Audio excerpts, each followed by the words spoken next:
இங்கே உரையாற்றி அமர்ந்திருக்கின்ற எங்களுடைய மூத்த தலைவர்,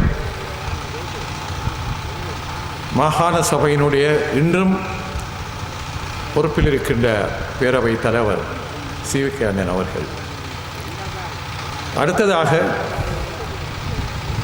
இங்கே உரையாற்றி அமர்ந்திருக்கின்ற சசிகலா ரவிராஜ் அவர்கள், மற்றது எங்களுடைய ஒரு அரசாங்க ஊழியத்தில் தனது சேவையினால் பல சமூக தரப்பினையும் ஈர்த்த தபேந்திரன் அவர்கள் இங்கே உரையாற்றி அமர்ந்திருக்கின்றார். நான் ஆரம்பத்திலே ஒரு வார்த்தை சொல்ல வேண்டியிருக்கின்றேன். திருமதி சசிகலா இந்த மண்ணுக்கு சொந்தக்காரி. திரு ரவிராஜ் அவர்களுடைய தந்தையார் நடராஜா எங்களுடைய பக்கத்து ஊரை சேர்ந்தவர், மாவட்டபுரம் கொல்லங்கரை. அவர்கள் அமரர் வன்னியசிங்கம் அவர்கள் எங்களுடைய தலைவர், அவருக்கு உறவினர்கள். திரு கணேசலிங்கம் அவர்கள் திரு ரவிராஜ் அவர்களுக்கு சித்தப்பா. கொல்லங்கரை பாடசாலை அதனுடைய முகாமையாளராக இருந்தவர் சிற்றம்பலம்,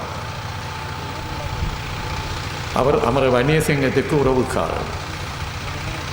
அதன்படியால் இந்த மண்ணுக்கு மருமகளாக வந்தவள் என்று குறிப்பிட்டால் இந்த மண்ணுக்கு சொந்தக்காரி. இந்த மக்கள் அவரை ஆதரிக்க வேண்டும் என்று நான் கேட்டுக்கொள்கிறேன். ஒரு பெண் என்பதற்கு அப்பாலும் எங்களுடைய பிரதேசம், இந்த வலிவடக்கு பிரதேசம் காங்கேசந்துறை தொகுதி, தந்தை செல்வா அமரன் அவர்கள் அமிர்தலிங்கம் பிரதித்துவப்படுத்திய ஒரு தொகுதி, ஒரு வரலாற்று பெருமைமிக்க இந்த பிரதேசம். அவர்கள் வன்னியசிங்கம் இங்கு விடாது விட்டாலும் அவர் திருமணம் செய்த கோமதி அவர்களுடைய பிரதேசத்தில் கோப்பாயிலே போட்டியிட்டு 52ஆம் ஆண்டு தந்தை செல்வாவே இந்த தேர்தலில் வெற்றி பெற முடியாமல் போனது. ஆனால் அவர் வன்னியசிங்கம் அவர்கள் இந்த மண்ணைச் சேர்ந்த தலைவன் திருகோணமலை ராஜபரோதியம் இருவரும் தான் அந்த நேரத்திலே வெற்றி பெற்றார்கள். அந்த வரலாற்றின் பின்னணியில் தான் நாங்கள் இப்பொழுது இந்த அரசியலிலே ஈடுபட்டு கொண்டிருக்கின்றோம்.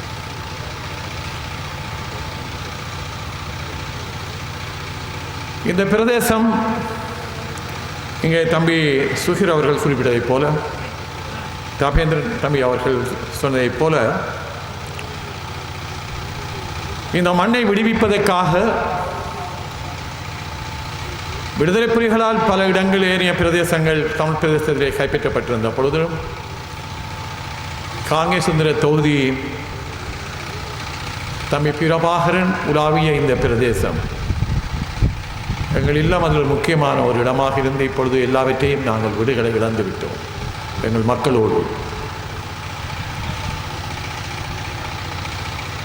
இந்த பிரதேசம் முழுவதும் இராணுவத்துடைய கட்டுப்பாட்டிலே இருந்ததை நீங்கள் மறந்திருக்க மாட்டீர்கள். நீங்களும் நாங்களும் எங்களுடைய உறவினர்கள், நான் சிறைகளிலே இருந்த காலத்தில் என்னுடைய தாயார், என்னுடைய உறவினர்கள் எல்லோரும் உங்களோடு உறவுக்காரர்களாக வெளியே சென்றவர்கள், பல இடங்களுக்கு போய் குடியேறியிருந்தவர்கள். 29 ஆண்டுகளுக்கு பிறகு நான் உங்களுடைய மண்ணுக்கு வந்திருக்கின்றேன். நிலங்கள் விடுவிக்கப்பட்ட பொழுது, மக்கள் குடியேற ஆரம்பித்த பொழுதுதான் நான் வந்தேன்.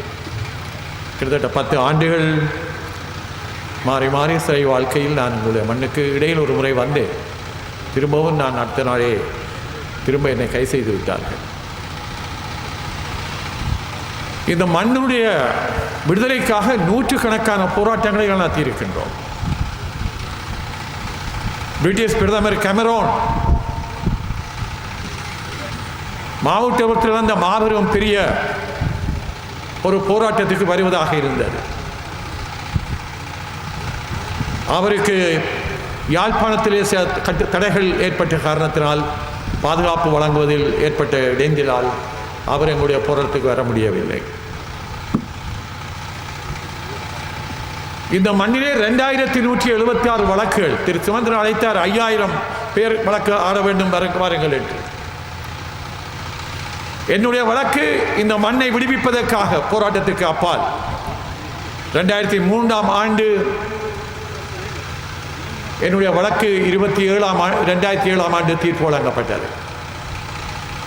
இராணுவத்தினர் இந்த நிலத்தை விடுவிக்க வேண்டும், அந்த மக்களை மீள குடியேற்ற வேண்டும் என்று 2007ஆம் ஆண்டில்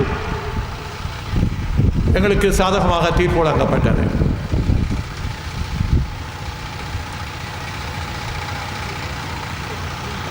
அந்த வழக்கு எங்களுக்கு சாதகமாக வழங்கப்பட்ட தீர்ப்பு.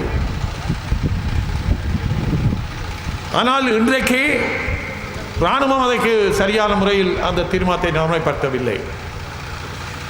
ஆனால் 2015ஆம் ஆண்டு ஒரு அரசியல் மாற்றம் ஏற்றதுக்கு பின்னர்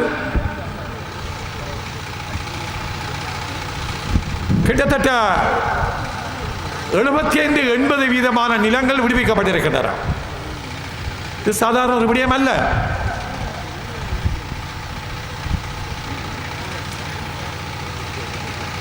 இந்த பிரதேசத்திலே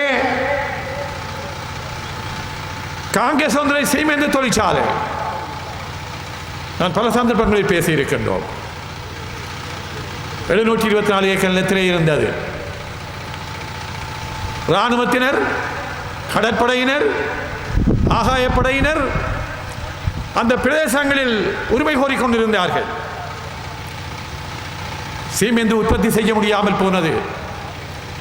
எங்களுடைய பிரதேசம் சுண்ணாம்புக்கல் பிரதேசம். அந்த சுண்ணாம்புக்கல்லை தோண்டி எடுப்பதற்கு டைனமைட் வைக்க வேண்டும். படி எங்களுடைய வீடெல்லாம் அதிரும். எங்களுடைய கிணற்றடி, எங்களுடைய நீர், குடிநீர் கிணறுகள், நீர்நிலைகள் கடல் நீர் புகுந்து வந்தது.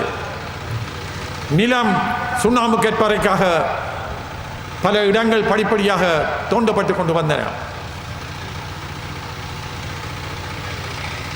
கடல் புகக்கூடிய நிலை இருந்தது. இந்த காரணங்களுக்காக போர்க்காலத்திலே செயல்படாமல் சூறையாடப்பட்ட சீமெந்து தொழிற்சாலையினுடைய இயந்திரங்கள், அந்த தொழிற்சாலை இயங்கவில்லை. தொடர முடியாத நிலம் போதாது. கிணற்றடி நீர், நிலத்தடி நீர் மிக மோசமாக மாசுபட்டு வந்தது. அதில் எடுத்த கிளிங்கர், அதாவது சீமெந்து உற்பத்திக்கு முதல் நிலை சீமெந்து ஒவ்வொரு நாளும் காலி மாவட்டத்துக்கு சென்றது. ட்ரெயின் போயிறது வண்டிகளிலே. அங்கே வேலை வாய்ப்பு கொடுப்பதற்காக மிக அதிகமான நிலம் தோண்டப்பட்டது. இந்த காரணங்களுக்காக அந்த இடத்தை தொடர்ந்தும் சீமெந்து எடுப்பதற்கு நாங்கள் அனுமதிக்கவில்லை. அதற்கு பதிலாக 15ஆம் ஆண்டுக்கு பிறகு திட்டப்படி அந்த நிலத்திலே தொழிற்சாலைகள், தொழில்துறைகள், டெக்னிக்கல் ஹப்ஸ், தொழில்நுட்ப உருவாக்கங்கள், சிறு தொழில்கள் வேலைவாய்ப்புக்காக அது திட்டமிடப்பட்டு அங்கீகாரம் அளிக்கப்பட்டு அதை கொண்டு செல்வதற்கு நடவடிக்கை எடுக்கப்பட்டிருந்தது. பாராளுமன்றம் கலைக்கப்பட்டு விட்டது. இந்தியாவினுடைய முக்கியமான இன்னொரு வேலை, இன்னொரு முயற்சி காங்கிரஸ் வந்துரை துறைமுகம். அது இன்றைக்கு நடந்து கொண்டிருக்கிறது. 15ஆம் ஆண்டுக்கு பின்னர் நாங்கள் எடுத்த முயற்சியின் காரணமாக மீன்பிடி துறைமுகங்கள், மயிலிட்டி, பருத்தித்துறை, அதில் சில தடைகள், மாற்றங்கள் வரும் என்று திரு சுமந்திரன் பிறகு குறிப்பிட்டார்.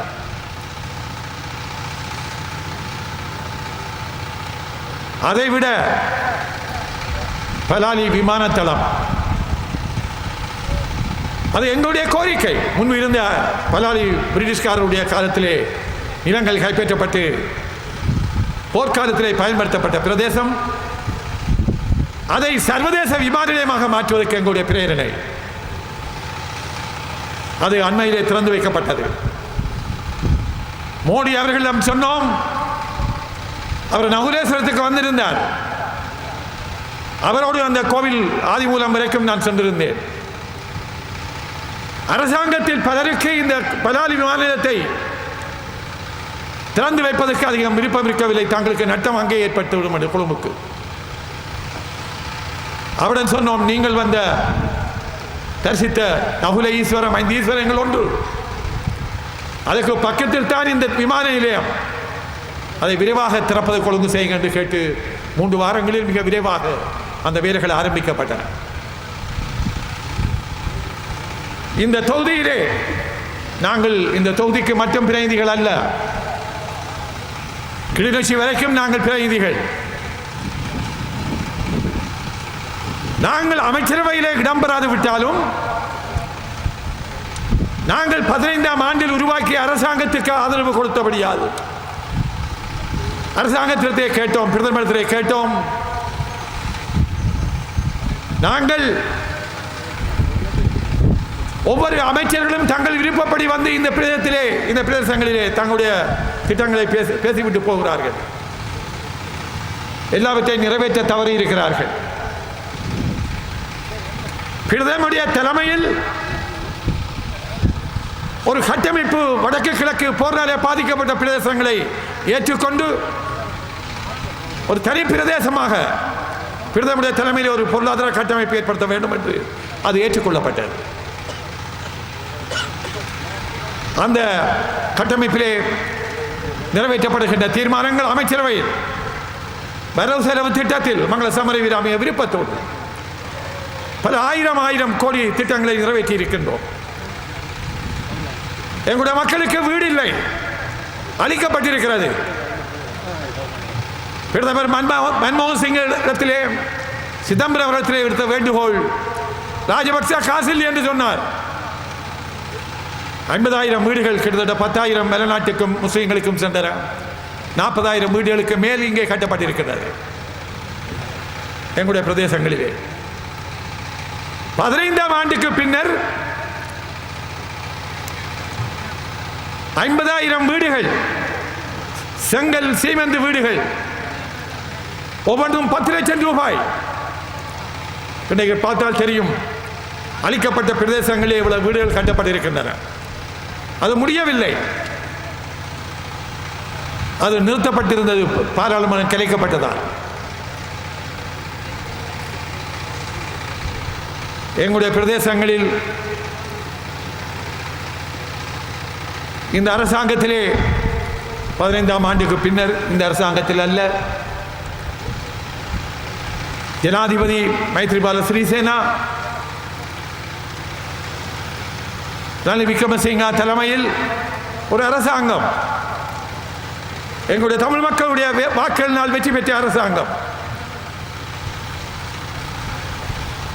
முக்கியமாக இந்த நாட்டில் ஒரு இனப்பிரச்சனை, தந்தை செல்வா தலைமை தாங்கிய இந்த மண்ணில் இருந்து ஒரு சமஷ்டி கட்டமைப்பில் ஒரு அரசியல் தீர்வு வேண்டும் என்று அவர் போராடி கொண்டிருந்தார்.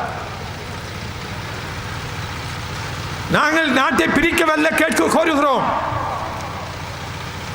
இழந்த சுதந்திரத்தை, ஐரோப்பியரிடம் இழந்த சுதந்திரத்தை, போரிலே இழந்த சுதந்திரத்தை மீட்கத்தான் நாங்கள் கோருகிறோம் என்று தந்தை செல்வா மட்டுக்கோட்டையிலே அதை கோரி அந்த துண்டு பிரசுரங்களை போராட்டமாக மாற்றி கொடுத்துக் கொண்டிருந்த இந்த தொகுதியினுடைய தலைவர், தமிழகத்துடைய தலைவராக இருந்த அமரேந்திரன் அவர்கள், துரையத்திரம் அவர்கள், நவரத்தினம் அவர்கள், காப்பரத்தினம் அவர்கள் கைது செய்யப்பட்டார்கள். அவர்களுக்கு எதிராக சொத்து பறிமுதல், அரசியல் உரிமை நீக்கம், 70 ஆண்டுகள் சிறை தண்டனை என்றெல்லாம் ட்ரையல் பார் நீதிமன்றத்திலே பல நாட்களாக நாங்கள் எல்லாம் அப்பொழுது சிறையில் இருக்கிறோம். அந்த வழக்கிலும் திருச்செல்வம் அவர்கள், நீலன் திருச்சியுடைய தந்தையார், சிறந்த சட்ட அறிஞர், தமிழ் மக்கள் தங்களுடைய திறமையை யாருக்கும் கொடுக்கவில்லை, இழந்த சுதந்திரத்தை நாங்கள் மீட்பதற்கு எங்களுக்கு உறுதி இருக்கிறது என்று தந்தை செல்வா தலைமையில் 67 வழக்கறிஞர்கள் அந்த நீதிமன்றத்திலே எடுத்துரைத்து நிரூபித்தார்கள். ஆனால் நீதிமன்றம் சொன்னது, உங்களுடைய வாதங்களை கேட்டோம், ஆனால் இந்த நீதிமன்றத்துக்கு தீர்ப்பு வழங்க அதுக்கான சட்ட வரம்பு இல்லை என்று சொல்லிவிட்டார்கள். சுப்ரீம் கோர்ட் உச்ச நீதிமன்றத்துக்கு சென்ற பொழுது அரசாங்கம் அதை திருப்பி பெற்றுவிட்டது.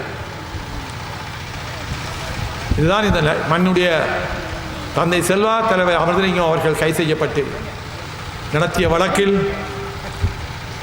தந்தை செல்வாவே அதிகம் பேச முடியாதவர், உணவு அதிகமாக உண்ண முடியாதவர், அதிகம் நடக்க முடியாதவர், அந்த வயதிலும் அவர் நீதிமன்றத்தின் தலைமை வழக்கறிஞராக இருந்து அந்த வழக்கை நடத்தினார்.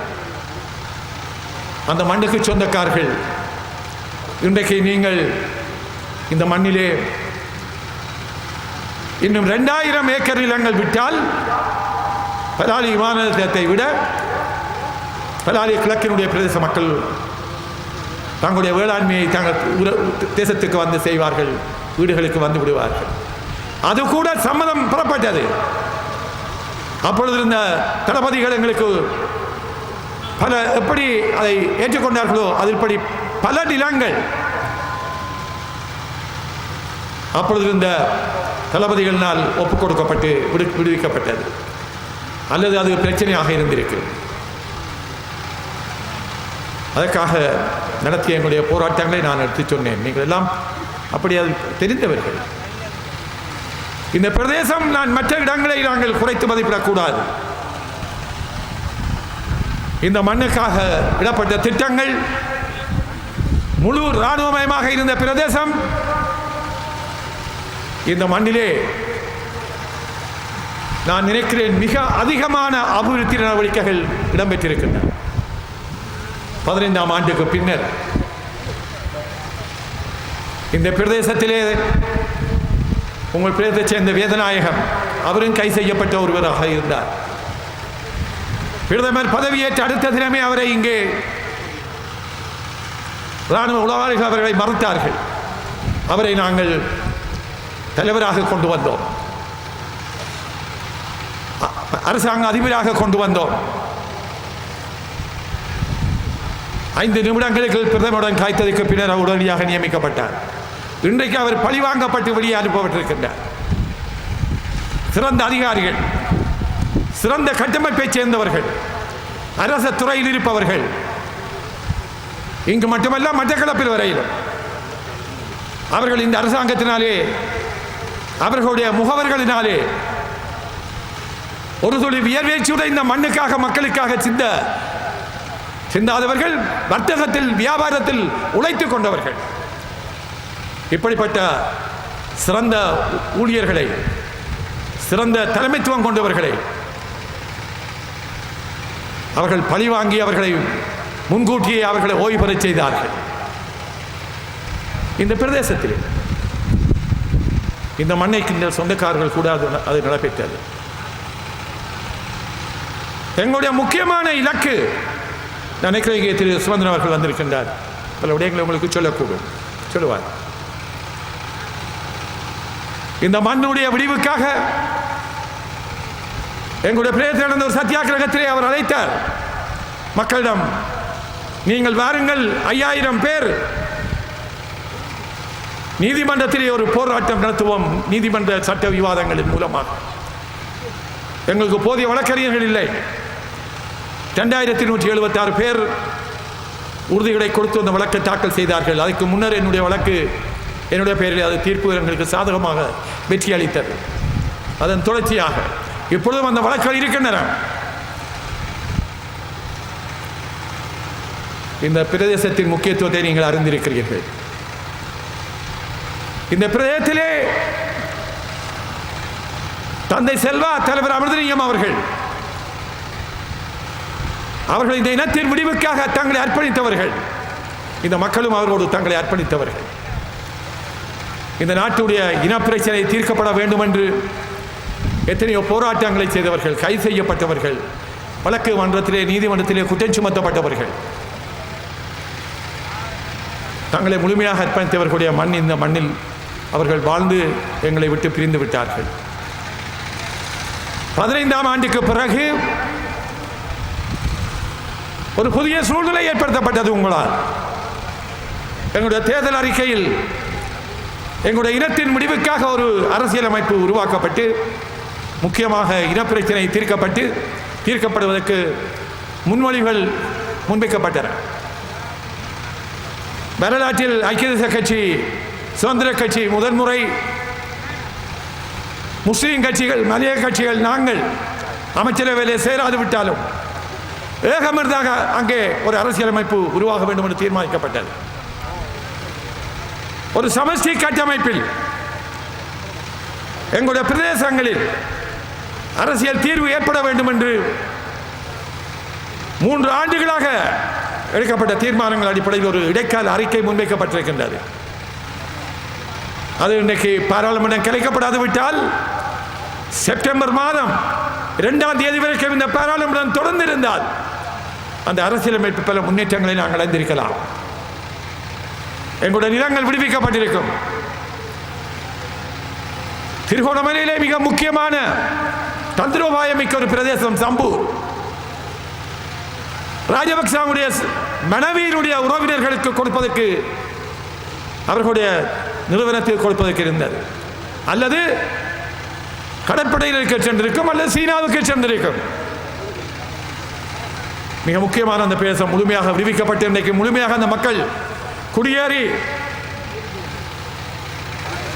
பல முன்னேற்றங்களை அடைவதற்கான திட்டங்கள் அங்கே வகுக்கப்பட்டிருக்கின்றன. எங்களுடைய பிரதேசத்தை போல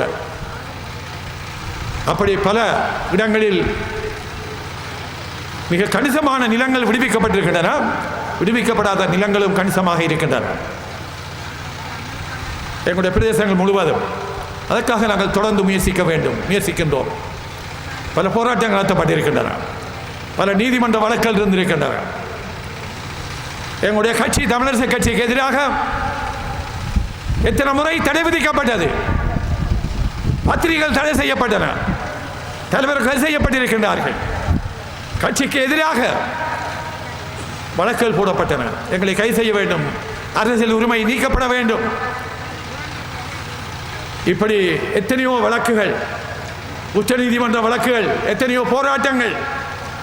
நீங்கள் எண்ணி பாருங்கள், இன்றைக்கு எத்தனை கட்சிகள், இந்த கட்சிகளில் ஏதாவது ஒன்று இவ்வளவு நெருக்கடிகளையும் சந்தித்திருக்கிறதா? ஒரு வழக்காடி இருக்கிறார்களா? அல்லது அவர்களுக்கு எதிராக வழக்கில் இருந்தனவா? எண்ணி பாருங்கள். அத்திவாரமற்றவர்கள், கொள்கை ரீதியாக, லட்சிய ரீதியாக தமிழரசு கட்சிக்கு ஒரு அத்திவாரம் இருக்கிறது. அந்த வீடு, அது உங்களுடைய வீடு. சர்வதேச ரீதியாக போர் முடிவுக்கு வந்தது என்பதற்கு பின்னர் தமிழ் தேசிய கூட்டமைப்பின் தலைவர்களைத்தான் திரு சம்பந்தன் அவருடைய தலைமையில் நாங்கள் எல்லாம் அழைக்கப்பட்டோம். அமெரிக்காவுடைய ராஜாங்க அமைச்சு, மனித உரிமை பேரவையிலே இன்றைக்கு ஜனாதிபதியாக இருப்பவருக்கு கூட, படைத்தலைவர்களுக்கு கூட போர்க்குற்றம் இழைத்தார்கள் என்று போர்க்குற்ற விசாரணை நடத்துவதற்கு அங்கே தீர்மானம் எடுக்கப்பட்டது. ஆனால் 47 நாடுகளில் 24 நாடுகளை ஆவது நாங்கள் வென்றெடுத்தால் தான் அந்த தீர்மானத்தை நிறைவேற்றலாம் என்ற நெருக்கடி ஏற்பட்டது. அதற்காக ராஜதந்திர ரீதியாக சில சொற்பிரயோகங்களில் மாற்றம் செய்து 24 வாக்குகளால் அன்றைக்கு அது 2012ஆம் ஆண்டில் நிறைவேற்றப்பட்டது. அது யாருடைய வகிபாகம் இருந்தது? அதைவிட முக்கியமாக 2015ஆம் ஆண்டுக்கு பிறகு அன்றைக்கு ரூசியா, சீனா, இலங்கை அந்த தீர்மானங்களுக்கு எதிராக வாக்களித்தவை. ஆனால் 2015ஆம் ஆண்டுக்கு பின்னர் உங்களுடைய வாக்கும் பருவதிமிக்க அந்த வாக்குகளால் தெரிவு செய்யப்பட்ட எங்களுடைய தந்திரோபாயங்கள், வகிபாகங்கள் 2015ஆம் ஆண்டு கொண்டுவரப்பட்ட மனித உரிமை பேரவை தீர்மானம் ஏகமனதாக 30-1, 34-1, 40-1 என்று தீர்மானங்கள் இன்றைக்கு சர்வதேச அரங்கிலே மனித உரிமை பேரவையிலே ஏகமனதாக நிறைவேற்றப்பட்ட சூழ்நிலையில் நாங்கள் இருக்கின்றோம். விடுதலை புலிகளும் அரசாங்கம் 2002ஆம் ஆண்டில் ஒஸ்லோவுக்கு அழைக்கப்பட்டு பேச்சுவார்த்தைக்கு இருந்த பொழுது அங்கே ஒரு கொள்கை உடன்பாடு ஏற்பட்டது. ஆனால் அது நிறைவேற முடியவில்லை. இந்த எங்களுடைய தேசத்தில் ஒன்றுபட்ட இலங்கைக்குள் சுயநல உரிமை அடிப்படையில் தமிழர்கள் வாழ்கின்ற பிரதேசங்களுக்கு சமஷ்டி கட்டமைப்பில் அதிகாரங்கள் பயிரப்படுகின்ற ஒரு பிரேரணை முன்வைக்கப்பட்டிருந்தது, ஒரு கொள்கை அறிக்கை. அப்பொழுது நாங்கள் என்ன சொன்னோம்? இப்பொழுது 9-10 கட்சிகள் இருந்தால் அவர்கள் தாறுமாறாக பேசியிருப்பார்கள். உங்களுடைய பிரதிநிதிகள் நாங்கள் தமிழீழ விடுதலை புலிகளுடன் மட்டும் பேசி இந்த இனத்தின் பிரச்சனைக்கு தீர்வு காணுங்கள் என்று சர்வதேசத்துக்கும் பேச்சுவார்த்தை இருந்த இயக்கங்களுக்கு நாங்கள் இயக்கத்துக்கும் அரசாங்கத்துக்கும் சொன்னோம். அதுதான் எங்களுடைய வரலாற்றில், தமிழ் மக்களுடைய போராட்ட வரலாற்றில் மிக உச்சகட்ட பலத்தை கொண்டிருந்த காலம் என்று நான் தெளிவாக சொல்லுவேன். அதில் ஒரு பலத்தை நாங்கள் இன்றைக்கு இழந்து நிற்கின்றோம். எங்களுடைய அணுகல் முறைகளில், இலக்கை அடைகின்ற முறைகளில் நாங்கள் சில மாற்றங்களை செய்யத்தான் வேண்டி இருந்தது. இப்பொழுதும் இன்றைக்கு இருக்கின்ற அரசாங்கம், கோதபய ராஜபக்ச போரின் செயலாளராக இருந்தவர் போர்க்காலத்திலே, இன்றைக்கு காணாமல் போனவர்கள், அண்மையிலே ஒரு செய்திகள் அறிக்கைகள் பல விடப்படுகிறது. யாருக்கும் அதன் உண்மை என்னவென்று தெரியாதவர்கள் எல்லாம் அறிக்கை விடுகிறார்கள். நாங்கள் ஒரு உண்மையை வெளிக்க கேட்டோம் பல பகிரங்கமாக. போர் எல்லையிலே போர் முடிவுக்கு வர என்ற நேரத்தில் ஒரு பேச்சு இடம்பெற்றது. 2 பக்கத்துக்கும், விடுதலை புலிகள் தரப்பிலும் அரசாங்க தரப்பிலும். அவர்களை வெள்ளை கொடியோடு வாருங்கள் என்று அரசு தரப்பிலே அழைப்பு விடுக்கப்பட்டது. பாதுகாக்கப்படுவீர்கள், கௌரவமாக காப்பாற்றப்படுவீர்கள் என்று. அப்படி கையளித்தவர்கள் உறவினர்களால், உடன்பட்டவர்களால், எங்களுடைய போராளிகளாக இருந்தவர்கள், அதில் சம்பந்தப்பட்டவர்கள், அவர்கள் கையளிக்கப்பட்டார்கள் இராணுவத்திலே. பாதுகாப்பான இடங்களுக்கு வாருங்கள் என்று அழைத்தவர் யார்? அப்படி அழைத்தவர்களுக்கு என்ன நடந்தது? நாங்கள் பகிரங்கமாக திரு சம்பந்தன் அவர்களும் நாங்களும் போரை நிறுத்த வேண்டும் என்று கேட்டு இந்தியாவுக்கு சென்று டெல்லியில் நடத்திய பத்திரிகையாளர் மகாநாட்டிலே நாங்கள் பகிரங்கமாக சொன்னோம். யுத்தத்திலே பாவிக்கிறதுக்கு தடை விதிக்கப்பட்ட குண்டுகள் பாவிக்கப்பட்டு அந்த மக்கள் அங்கே கொல்லப்பட்டிருந்தார்கள். பலரை காணவில்லை. இப்படி காணாமல் போனவர்களுக்கான வரவிலக்கணம் இன்னும் அதிகமான. நாங்கள் அப்படி சொல்ல, இன்றைக்கு இருக்கின்ற தளபதி அவரும் போர்க்குற்றம் சுமத்தப்பட்ட ஒருவர் தான். அவர் சொன்னார், வெள்ளக்கொடியோடு யாரும் வரவில்லை என்று. நாங்கள் அதுக்கு பதில் சொல்வதற்கு முன்னர் பல உண்மைகள் இருக்கின்றன. அந்த உண்மையை அப்பொழுது இராணுவ தளபதியாக இருந்த சரத் பொன்சேகா சொன்னார், இல்லை அவர்கள் வெள்ளக்கொடியோடு வந்தார்கள் என்று எனக்கு தெரியும். அதை யார் கட்டளையிட்டு அவர்களை இல்லாமல் செய்தார்கள் என்பதை நான் வெளிப்படுத்துவேன் என்று சொன்னார். இந்த தைரியம் இருக்க வேண்டும் உண்மைகளை கேட்பதற்கு. இந்த உண்மைகளையே உலகத்தில் இருக்கிற சந்தர்ப்பங்களில் சொல்ல முடியாதவர்கள் இப்பொழுது தலைவர்களாக கூட இருக்கிறார்கள். நான் அதை பற்றி பேசவில்லை. அது சம்பந்தப்படாதவர்களும் இருக்கிறார்கள். காணாமல் போனவர்கள் பேசுகிறார்கள். அந்த தீர்மானங்கள், மனித உரிமை பேரவையில் நிறைவேற்றப்பட்ட தீர்மானங்களுக்கும் தமிழ் தேச மக்களுக்கும் அவர்களுடைய தலைவர்களுக்கும் ஒரு வகைபாகம் இருக்கிறது. அதை யாரும் மாற்ற முடியாது. இன்றைக்கு அரசாங்கம் அந்த பிரேரணைகளிலிருந்து தாங்கள் வெளியேறுவதாக சொல்லியிருக்கிறார்கள். அதை நிறைவேற்றிய அரசுகளும் தலைவர்களும் இந்த அரசாங்கத்தை கண்டித்துக் கொண்டிருக்கிறார்கள். விலகினாலும் அந்த தீர்மானம் நடைமுறைப்படுத்தப்பட வேண்டும் என்று உலக சந்தர்ப்பம் இருக்கின்றது. அதை நாங்கள் கொண்டு செல்ல வேண்டும். சம்பந்தப்படாதவர்கள், அதை எதிர்த்தவர்கள், அந்த நிலைமையில் அவர்களுக்கு சம்பந்தம் இல்லாதவர்களை கொண்டு செல்வதற்கு இடம் இல்லை. உங்களுடைய பிரதிகள் அதில் அனுபவம் கொண்டவர்கள், ஏற்றுக்கொள்ளப்பட்ட சதவீதத்தினால் ஏற்றுக்கொள்ளப்பட்டவர்கள் நாங்கள். அதை போலத்தான் எங்களுடைய இனப்பிரச்சனைக்கு நிறைவேற்றப்பட்ட தீர்மானத்தில் முக்கியமான இடம் இருக்கிறது. அந்த அடிப்படைகளில் தான் சந்திரிகா பண்டாரநாயக்க 2000 ஆண்டிலே முன்வைத்த ஒற்றையாட்சியை ஒழித்து ஒன்றியங்கள், பிராந்தியங்கள் ஒன்றியம், தி யூனியன் ஆஃப் ரீஜன்ஸ் என்ற ஒரு பிரேரணையின் அடிப்படைகளிலும் அவர் இந்த தீர்வு திட்டத்திலே மிகவும் முக்கிய பங்காற்றினார். ராஜபக்ச ஆக்களை மாற்றி அமைப்பதற்கு, தோற்கடிப்பதற்கு மைத்ரிபால சிறிசேனாவை கொண்டு வந்தவர்களில் அவரும் ஒரு முக்கியமானவர் சந்திரிகா பண்டாரநாயக்கா. அந்த ஒஸ்லோவினுடைய உடன்பாடு சந்திரிகா பண்டாரநாயக்கவுடைய அரசியல் திட்டம் பாராளுமன்றத்திலே முன்வைக்கப்பட்டது. அந்த அடிப்படைகளில் இருந்து எங்களுடைய தேர்தல் அறிக்கையை எடுத்து பாருங்கள். ஓஸ்லோ கம்யூனிகே பற்றி நாங்கள் குறிப்பிட்டிருக்கின்றோம். அதை பின்பற்றுகிறோம். அதை நாங்கள் கொண்டு செல்ல வேண்டும். நீங்கள் எங்களோடு அதற்காக ஒத்துழைப்பு வழங்க வேண்டும். இனப்பிரச்சனை தீர்வுக்காக நாங்கள் இறுதி வரை நாங்கள் முயற்சிக்க வேண்டும். இந்த மண்ணிலே எங்கள் மக்கள் தங்களை ஆளுவதற்கு உறுதி எடுத்து கொடுப்பதற்கு ஒரு அரசியல் தீர்வு நிச்சயமாக கொண்டு வரப்பட வேண்டும். அதில் நாங்கள் பின்னோக்கி போவதற்கு இடமில்லை. அதை போலத்தான் நான் இப்பொழுது பொருளாதார திட்டத்தில் வடக்கு கிழக்கு போர்னாலே அழிந்த இந்த பிரதேசத்தில், குறிப்பாக இந்த பிரதேசம் முற்றுமுழுதான இராணுவ கட்டமைப்புக்குள் இருந்தது. ஹைசெகடிசோன் இந்த பிரதேசங்களை நாங்கள் தனித்துவமாக அறிவிக்க வேண்டும் என்று கேட்டு வடக்கு கிழக்கு தனியான பொருளாதார கட்டமைப்பை உருவாக்க வேண்டும் என்று நான் ஏற்கனவே சொன்னதை போல ரணில் விக்ரமசிங்கே தலைமையிலே அமைச்சரவையில் நாங்கள் இடம்பெறுவதில்லை என்ற காரணத்தினால் ஒரு கட்டமைப்பு உருவாக்கப்பட்டு அதில் முக்கியமாக ஒரு கட்டமைப்பு பனை நிதியம். எங்களுடைய கோரிக்கை 2 ஆண்டுகளுக்கு பல நிபுணர்களோடு உருவாக்கப்பட்ட அந்த திட்டங்கள் 5000 பில்லியன்கள், அதற்கு மேலாக பல ஆயிரம் மில்லியன்கள். உங்களுடைய யூனியன் கல்லூரி, அருணோதயா கல்லூரி, வேறு பல கோவில்கள், பல பாடசாலைகள், ஸ்மார்ட் கிளாஸ், நவீனமான பொறிமுறைகளோடு பழகுகின்ற தொழில்நுட்ப கற்கனறிகள் உள்ள பாடசாலைகள், தமிழ் தேசிய கூட்டமைப்பின் பாராளுமன்ற உறுப்பினர்களால் எங்களுடைய பிரதேசம் முழுவதும் உருவாக்கப்பட்டிருக்கின்றது. இன்னும் அது தேவை. இந்த நிதிகள் எங்களுடைய உறுப்பினர்களால் பெறப்பட்டது.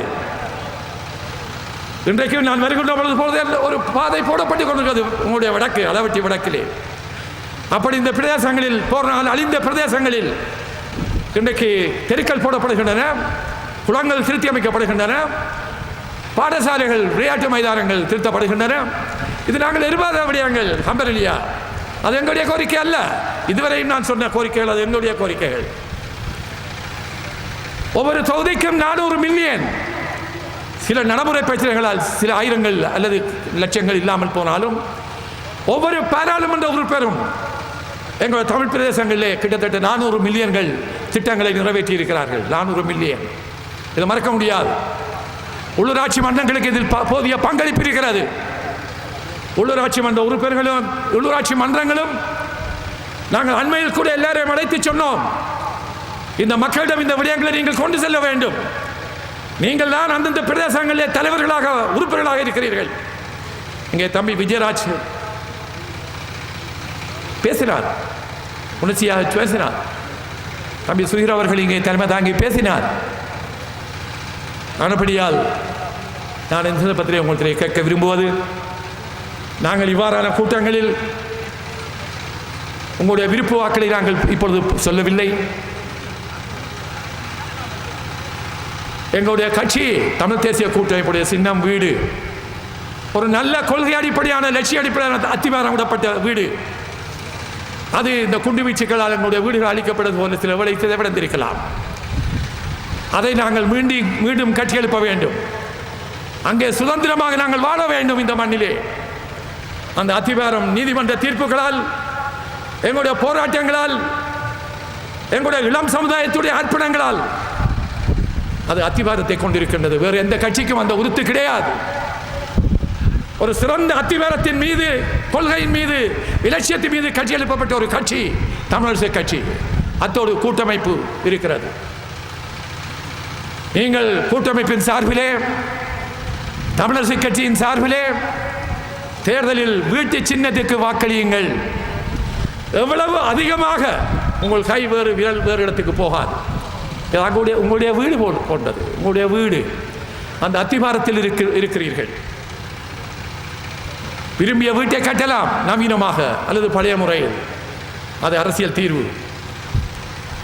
உலக சந்தர்ப்பங்களை பொறுப்பு எடுத்து பங்கு பெற்றி நீங்கள் வீட்டுக்கு பக்கத்தில் இடுகின்ற புல்லடிதான் எவ்வளவு உறுப்பினர்களை நாங்கள் வெற்றி பெற வைக்கலாம். எங்களுடைய இலட்சியத்திற்காக உங்களுடைய பிரதிநிதிகள் வேலை செய்ய வேண்டும் என்ற உறுதிப்பாட்டோடு வீட்டு சின்னத்துக்கு வாக்களியுங்கள். எவ்வளவு அதிகமாக வாக்களிக்கிறீர்களோ அதுதான் எத்தனை பிரதிநிதிகள் தெரிவு செய்யப்படுவார்கள் என்பதை தீர்மானிக்கின்ற அந்த வாக்குச்சீட்டில் போடுகின்ற பிள்ளைகள். அதற்கு அடுத்தபடியாக இங்கே தம்பி சுஹீர் திரு சி வி கண்ணன் அவர்கள் இந்த வாக்களிக்கின்ற முறையை பற்றி தெளிவாக சொன்னார். அதில் உள்ள சிக்கல்களையும் சொன்னார். இப்பொழுது நாங்கள் புது மனிதர்களாக முகத்தை மூட வேண்டும். கையிலே மை பூசுவதற்கு பழைய முறை இல்லை. அவர்கள் ஸ்ப்ரே பண்ணுவார்கள் அந்த நிறத்தை. இடைவெளி விட்டு நாங்கள் போக வேண்டும். இப்பொழுது இந்த கொரோனா மீண்டும் வந்துவிடும் என்று அச்சம் மீண்டும் ஏற்படுத்தப்படுகிறது. ஆனால் எங்களுடைய மக்கள் ராஜபக்சாவும் சரத் பொன்சேகாவும் தேர்தலை ஜனாதிபதியாக நின்ற பொழுது எங்களுக்கு ஒரு நெருக்கடி ஏற்பட்டது. சரத் பொன்சேகாவுக்கு ராஜபக்சாவை தோற்கடிக்க வாக்களிக்க முடியுமா என்பதை பற்றி நாங்கள் ஒரு மாதமாக ஆராய்ந்தோம். ஆனால் வெளியிலே இருந்த மக்கள் அல்ல, அதைவிட முக்கியமாக லட்சக்கணக்கான மக்கள் அந்த போரிலே காயம்பட்டவர்கள், கொல்லப்பட்டவர்களை கண்ணால் கண்டவர்கள், குடும்பமாக அழிப்பதை அனுபவித்துக் கொண்டிருந்தவர்கள், துன்ப துயரத்தோடு அதை பார்த்து இருந்தவர்கள் லட்சக்கணக்கான மக்கள் சரத் பொன்சேகாவுக்கு ராஜபக்சாவை தோற்கடிக்க வேண்டும் என்று வாக்களித்தார்கள். அப்படி அவர்களுடைய தீர்மானம் தான் எங்களை அந்த தீர்மானத்தை எடுக்க வைத்தது. இன்றைக்கு கோதபய ராஜபக்சா ஜனாதிபதியாக வந்தார்.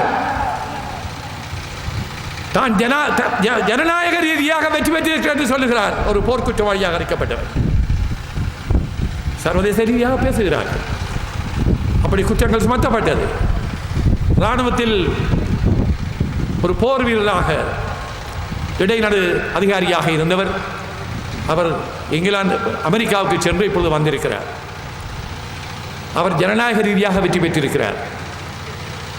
அவர் அன்றாஜபுரத்திலே எல்லாளனை துட்டகமெனு வெற்றி கொண்ட இடத்தில் பதவியேற்றார். அதனுடைய அர்த்தம் என்ன? பாராளுமன்றத்திலே வந்து இந்த நாட்டிலே பௌத்த சிங்கள பெரும்பான்மைத்துவ மக்கள் என்னை தெரிவு செய்திருக்கிறார்கள் என்று சொல்லுகிறார். எங்களால் அவர் தெரிவு செய்யப்படவில்லை. இந்த நாட்டின் ஜனாதிபதி என்று சொல்லுகிறார். தான் ஒரு புதிய அரசியலமைப்பை கொண்டு வருவேன் என்று சொல்லுகிறார். அந்த பெரும்பான்மைத்துவத்தோடு பௌத்த சிங்கள தேசத்தை நிறுவுவதற்காக அதே நேரத்தில் இந்த நாட்டில் ஒரு இனப்பிரச்சனை இருக்கிறது. அதை தீர்ப்பதை பற்றியோ லட்சக்கணக்கான மக்கள் அந்த போரிலே ஈடுபட்டு கொல்லப்பட்டார்கள் என்பது பற்றியோ ஒரு வார்த்தை கூட அவர் உச்சரிக்கவில்லை.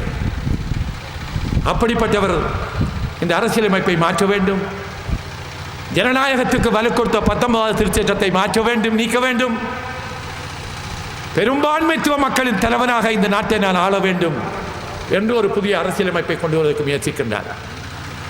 நாங்கள் எங்களுடைய தேர்தல் அறிக்கை பற்றி நாங்கள் பேசிய பொழுது 14ஆம் ஆண்டில் ராஜபக்சா ஆட்சியை வீழ்த்துவதற்கு சிங்கள மக்களுடைய ஜனநாயக சக்திகள், மனித உரிமையாளர்கள், அதோடு நாங்கள் எல்லோரும் ஒன்றுபட்டு எப்படி மஹிந்த ராஜபக்சாவை வீழ்த்துவதற்கு மைத்ரிபால சிறிசேனாவை தெரிவு செய்தோமோ அப்படி ஒரு சந்தர்ப்பம். அதை பற்றி நாங்கள் பேச வேண்டாம், பேச தேவை இருந்தால் பேசலாம்.